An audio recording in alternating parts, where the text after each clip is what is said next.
Chacun de nous a droit au même accès aux soins et à la même prise en charge médicale. Mais pour les personnes à mobilité réduite, qu'elles soient âgées ou souffrantes d'un handicap, les barrières créées par un matériel médical inadapté peuvent engendrer de véritables difficultés et une grande source de stress. Quand j'ai eu l'accident, j'étais amputé fémoral, donc en fauteuil, puis j'ai des soucis énormément au niveau des membres supérieurs, donc j'avais un fauteuil électrique.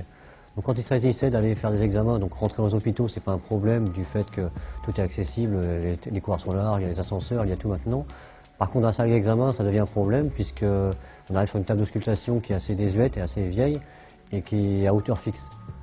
Donc moi, pour grimper dessus, c'est une catastrophe, il me faut beaucoup de monde pour m'aider. Et puis sauter tout seul, c'est presque impossible. Donc c'est pour ça que c'est nettement plus facile avec une table à hauteur variable pour s'installer. Quand une personne vient dans une salle d'examen ou de soins, que ce soit en cabinet ou à l'hôpital, il est important de favoriser son accessibilité, que ce soit donc des personnes âgées ou bien des femmes enceintes ou encore des personnes à mobilité réduite, temporairement par exemple après un traumatisme ou bien des personnes handicapées, eh bien, toutes ces personnes doivent bénéficier d'un divan à hauteur variable pour que l'examen ou le soin soit facilité. Il est vrai que si la personne arrive et qu'elle a du mal à se positionner sur une table, d'abord ça risque d'augmenter les douleurs si la personne est douloureuse, et puis ça risque aussi tout simplement d'atteindre sa dignité de patient.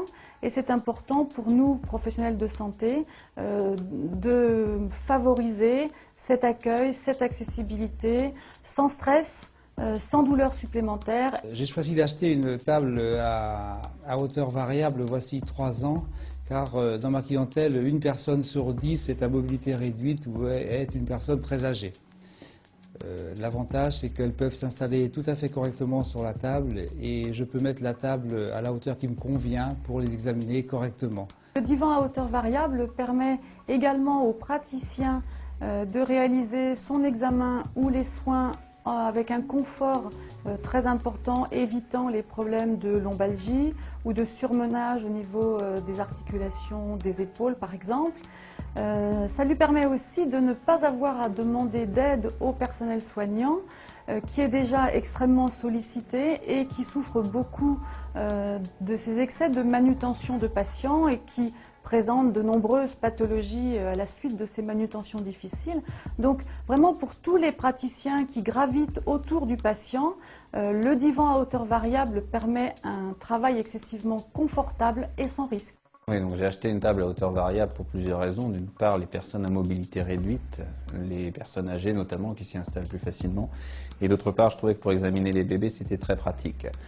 Ça me permet d'installer le bébé sur la même table, de ne pas multiplier les tables. Je la monte, je n'ai pas besoin de me pencher, les mamans non plus, c'est beaucoup plus commode en fait. Donc voilà, et puis finalement j'en suis très content, et les malades en général aussi. Depuis que j'ai reçu mon divan à hauteur variable Quest, j'avoue que les journées sont beaucoup plus faciles parce que je n'ai plus de fatigue à cause des manutentions et puis surtout mes patients sont très satisfaits. C'est vrai qu'ils me font souvent la remarque de me dire qu'ils n'ont pas d'effort à faire, que c'est le divan qui vient à eux et que donc ils sont en toute confiance dans mon cabinet et ça me permet vraiment d'avoir des journées, bien que très longues, beaucoup moins fatigantes.